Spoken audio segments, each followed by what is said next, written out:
orientada pela professora Rogéria, e esse tema ele surgiu com a inquietação profissional e pessoal, porque me veio a pergunta se mesmo a Constituição ela garantindo esse direito de inserção, de recomeço, o porquê esse direito ele se torna tão distante das mulheres.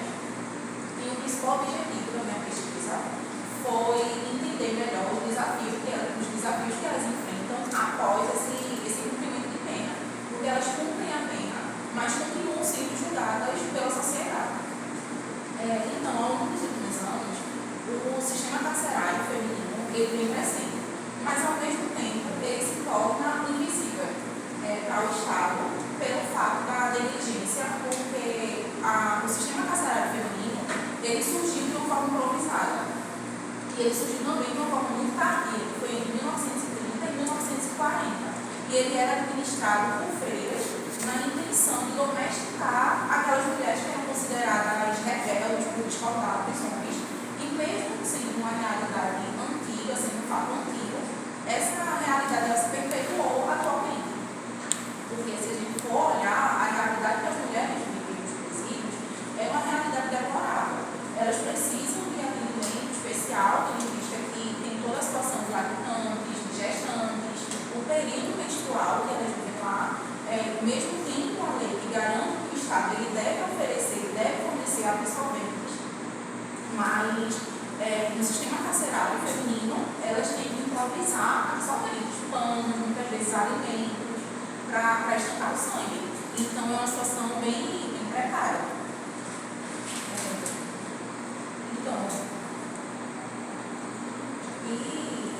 Em análise com os dados da IFOP, cerca de 68% dessas mulheres, elas têm, não é um público aleatório, assim. Infelizmente, tem aquela maioria que são mulheres negras, periféricas, mães solos, que muitas vezes, a maioria delas, elas são ingressas no sistema do tráfico de drogas, que é para dar continuidade ao serviço dos seus parceiros, e que muitas delas elas são inseridas, nem é por vontade própria, é por ameaça. E quando eles são presos, alguém precisa continuar o serviço, porque o tráfico não vai querer sair da desvantagem. Então é uma situação bem complicada. E também elas a maioria delas são apreendidas, são presas por crimes de sobrevivência, sem violência, sem ameaça, pelo simples fato de ter que arrumar alguma coisa para comer e para dar para os seus filhos. E utilizando o conceito de intencionalidade do Kimberley, as mulheres, elas sofrem múltiplas opressões, que por gênero, por raça e por classe. Então acabam que não é julgado e tendo uma pena pelo que elas fizeram, mas sim pela pessoa que ela é. E mesmo após o cumprimento dessa pena, mesmo após elas pagarem pelo ato que elas tiveram, elas continuam sendo julgadas pela sociedade.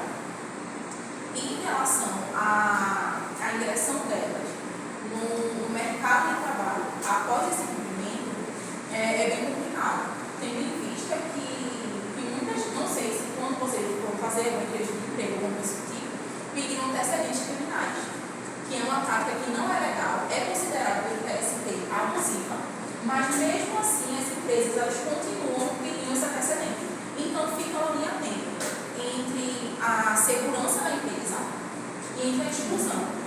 Essa certidão de antecedentes criminais, eles usam para quê? Não, já passou com o sistema carcerário, então para minha empresa não serve. E acaba que cria um ciclo vicioso. Ela erra, é punida, procura uma reinserção, procura ser alguém melhor, não consegue e volta tudo de novo.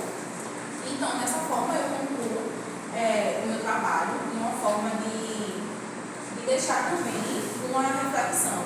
Cabe sim ao Estado criar políticas públicas para melhor atender essas ex-detentas, as empresas também tirar essa trave, porque não adianta a gente colocar elas no presídio, que já não tem estrutura lá, que já não tem uma preparação para quando elas saírem,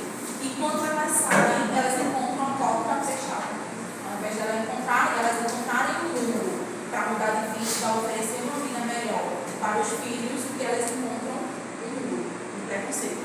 Então, cabe também a nós, sociedade, fazer essa análise de como nós vemos as epidemias após o cumprimento de pena. Assim,